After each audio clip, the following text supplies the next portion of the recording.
At the beginning of the movie, Du is called for a meeting by a man named Mr. Jean, who meets him at the goal of a dashing club. Mr. Jean offers him a lot of money to deliberately let the other team win the next match. Du's career has been pretty rocky over the past few years. He's done all sorts of crazy things. He bit a player, which got him suspended for several matches.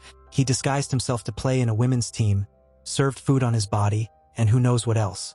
But despite all this, he tells Mr. Jean that he is not for sale and declares that he won't let the other team score even a single goal in the next match.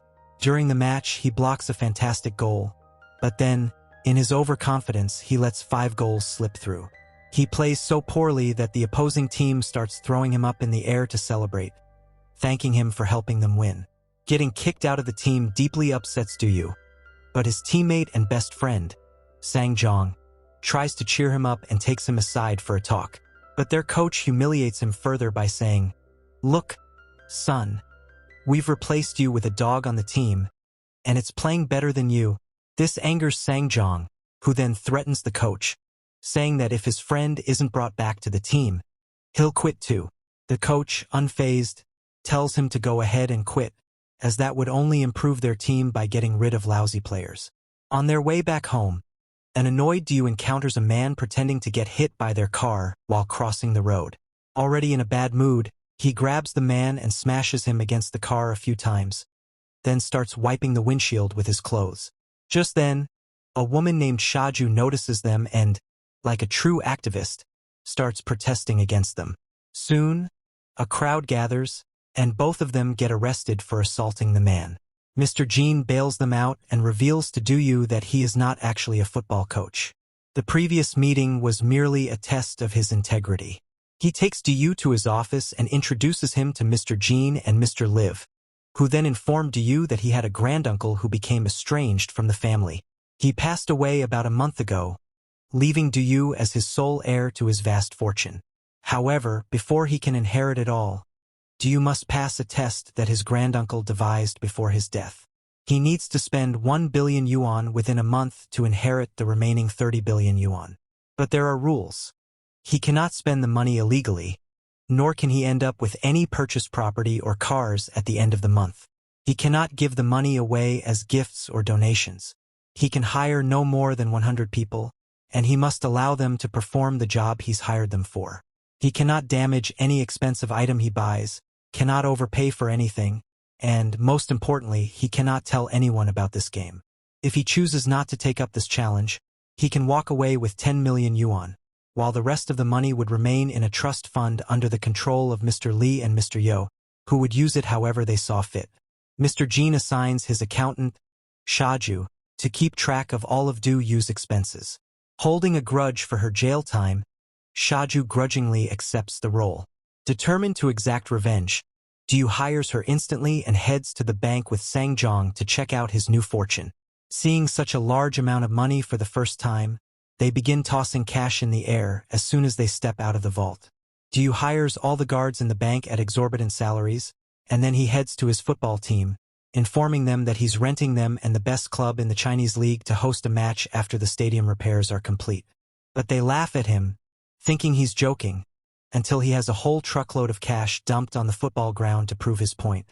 He rents several luxury cars and sets off with his entire team to a hotel. On the way, he shares a car with Shaju and starts flirting with her, to which Shaju simply scoffs. They reach a luxurious hotel that only allows members, but Du bribes the manager with extra money and rents out the entire hotel for a month.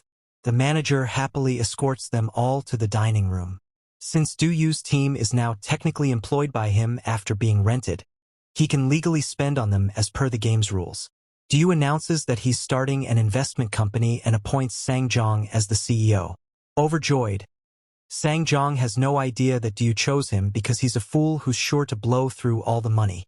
Du dives into his spending spree, sparing no opportunity to throw cash around. From extravagant haircuts costing millions to renting luxury cars, furniture, and clothing, he spares no expense.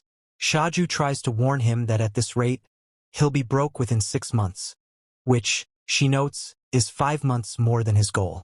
Meanwhile, Shaju's boyfriend, Jinlu, arrives, about to give a lecture on why people shouldn't chase after money.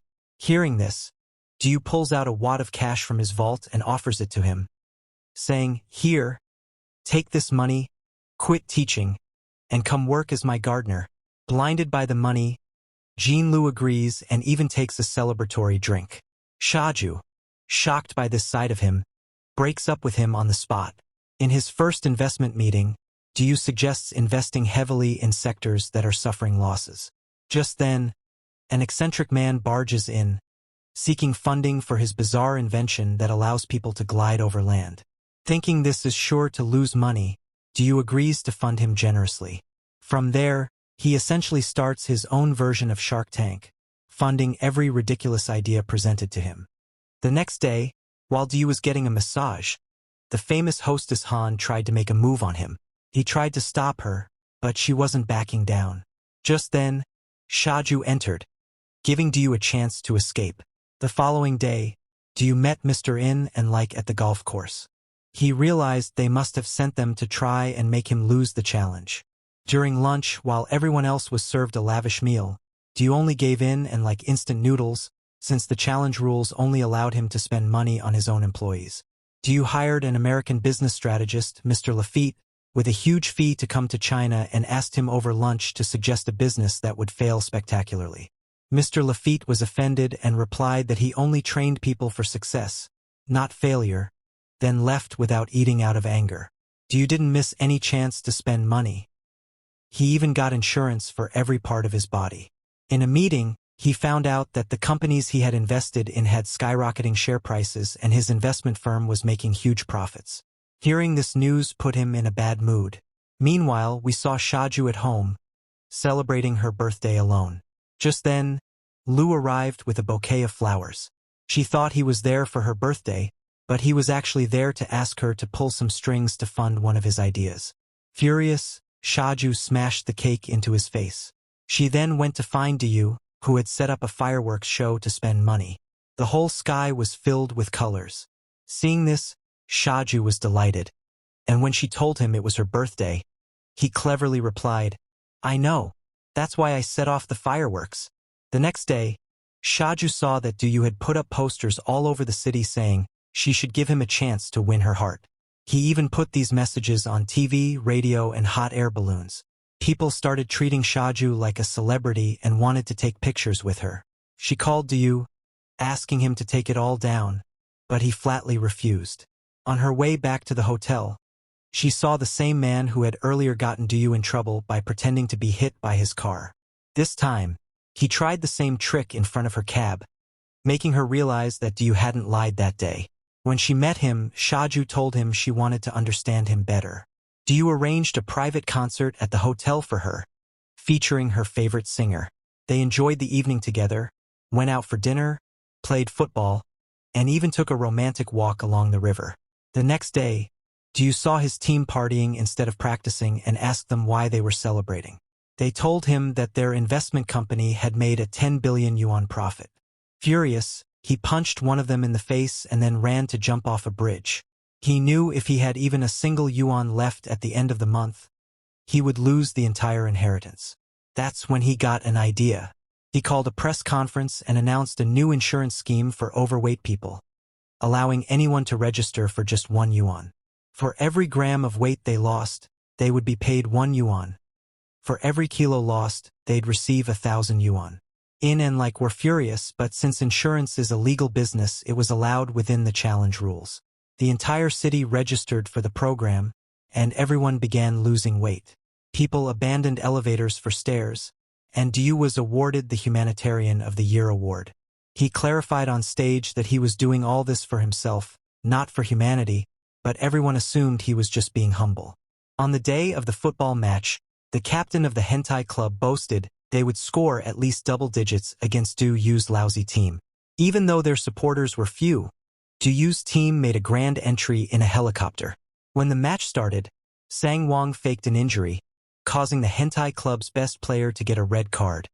But even then, they scored 8 goals before halftime. Determined to save his team's honor, Du told everyone to stop them from reaching double digits, no matter what. When the game resumed, they scored again, bringing the score to 9. The dashing players put all their effort into stopping the 10th goal. Seeing their spirit, even the other team's supporters started cheering for them. With no substitutes left, the coach himself joined the game but slipped, injuring his back. Somehow, they managed to prevent the 10th goal. When the match ended, there was a wave of joy among the spectators and the whole team.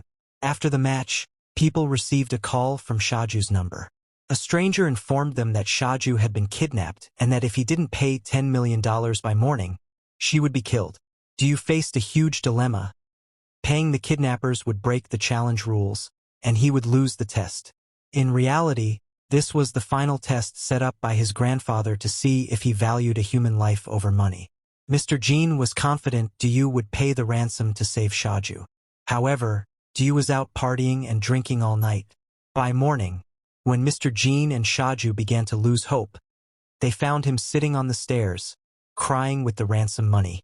A final video from his grandfather played, and Mr. Jean informed him that he was now the owner of $30 billion. We saw that, after traveling the world, Diyu returned with news of a pregnancy. He decided he wanted to donate all his wealth, but then realized he'd need to keep a bit for the child. He started with a short list of things to keep, which grew until he barely had any money left to donate. If you had so much money to spend, what would you do? Let us know in the comments, and we'll see who has the most interesting answer.